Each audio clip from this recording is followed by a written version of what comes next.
2022 TET pass প্রার্থীদের interview notification কবে আসতে চলেছে এবং 2022-এর টেট পাসদের জন্য যে ইন্টারভিউ নোটিফিকেশন আসতে চলেছে বা ভ্যাকেন্সি আসতে চলেছে সেখানে কি বিএড প্রার্থীরা এনআইওএস প্রার্থীরা আবেদন করতে পারবেন? তো এটা নিয়ে কিন্তু অনেক রেগুলার প্রার্থীরা টেনশনে আছেন। তো আজকের ভিডিওতে আমি আপনাদের এই সমস্ত প্রশ্নের উত্তর দেওয়ার চেষ্টা করব এবং এর সাথে বলবো যে ভ্যাকেন্সি কত পরিমাণে আসতে পারে। তো অবশ্যই ভিডিওটা আপনারা শেষ পর্যন্ত দেখবেন। শেষ পর্যন্ত দেখলে এখান থেকে কিছু না কিছু আপনারা জানতে পারবেন। তো বন্ধুরা, ভিডিওটি শুরু করার আগে আপনাদের কাছে একটা ছোট্ট রিকোয়েস্ট, এখনও পর্যন্ত যারা এই চ্যানেলটি সাবস্ক্রাইব করেননি অবশ্যই চ্যানেলটি সাবস্ক্রাইব করে পাশে থাকা বেল আইকনটিতে প্রেস করে দেবেন। আর যারা অলরেডি সাবস্ক্রাইব করে দিয়েছেন তাদেরকে অসংখ্য ধন্যবাদ।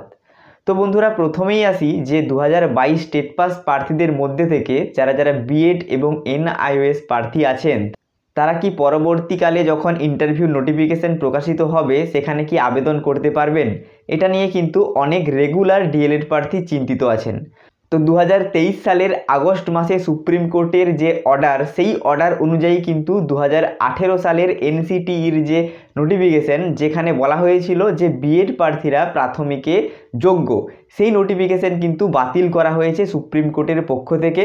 তো এটা আমরা কম বেশি সবাই জানি। তার জন্যই কিন্তু চলতি রিক্রুটমেন্ট প্রসেসে অর্থাৎ 2022 রিক্রুটমেন্ট প্রসেসে, যেটা কিন্তু 2017 এবং 2014 টেট পাস প্রার্থীদের মধ্যে হয়েছিল, এই রিক্রুটমেন্ট প্রসেস থেকেও কিন্তু ইন্টারভিউ দেওয়ার পরেও বিএড প্রার্থীদেরকে বাদ দেওয়া হয়েছে।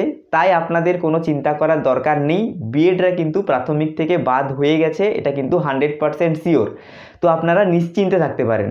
তো এরপরে আসি এনআইওএস ডিএলএডদের ব্যাপারে। তো বন্ধুরা, চলতি রিক্রুটমেন্ট প্রসেস যেটা হলো 2014 এবং 2017 টেট পাস প্রার্থীদের নিয়ে, সেখানে কিন্তু ইন্টারভিউ দেওয়ার পরেও এনআইওএস ডিএলএডদের কিন্তু বাদ দিয়ে দেওয়া হয়েছে। কারণ সুপ্রিম কোর্ট থেকে অর্ডার এসেছে যে 18 মাসের ডিএলএড এবং 24 মাসের ডিএলএড এটা কিন্তু ইকুইভ্যালেন্ট নয়। তাই বন্ধুরা, আপনাদের একদম চিন্তা করার দরকার নেই, পরবর্তীকালে যে রিক্রুটমেন্ট প্রসেস হবে সেইখানেও কিন্তু এনআইওএস ডিএলএডরা অ্যাপ্লাই করতে পারবেন না। হ্যাঁ বন্ধুরা, এটা আপনারা 100% ধরে রাখতে পারেন। তো 2022 টেট পাস প্রার্থী যারা রেগুলার ডিএলএড ক্যান্ডিডেট আছেন তাদের জন্য এটা কিন্তু একটা সুবর্ণ সুযোগ চাকরিটা পাওয়ার। তো অবশ্যই আপনারা প্রত্যেকে কিন্তু ইন্টারভিউর যথাযথ প্রিপারেশন শুরু করে দিন। তো আমি এই চ্যানেলের মাধ্যমে পরবর্তীকালে কিছু ইন্টারভিউর রিলেটেড ভিডিও আনার চেষ্টা করব। তো যদি আপনারা দেখতে চান তবে অবশ্যই চ্যানেলটা সাবস্ক্রাইব করে পাশে থাকা বেল আইকনটিতে প্রেস করে রাখবেন। তো বন্ধুরা, এরপর আসি যে ইন্টারভিউ নোটিফিকেশন তাহলে কবে প্রকাশিত হতে পারে।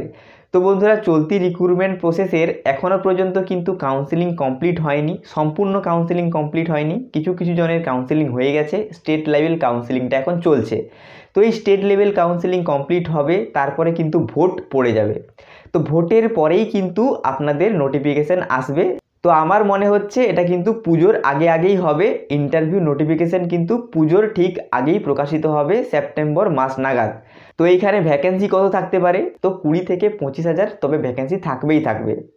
তো বন্ধুরা, এটা কিন্তু সবার জন্য একটা সুখবর। তো অবশ্যই আপনারা কিন্তু ইন্টারভিউ প্রিপারেশনটা শুরু করে দিন। যারা 2022 টেট পাস ক্যান্ডিডেট এবং রেগুলার ডিএলএড আছেন তারা অবশ্যই কিন্তু ইন্টারভিউ প্রিপারেশনটা ভালো করে শুরু করে দিন, যাতে আপনারা কিন্তু চাকরিটা সহজেই পেয়ে যেতে পারেন।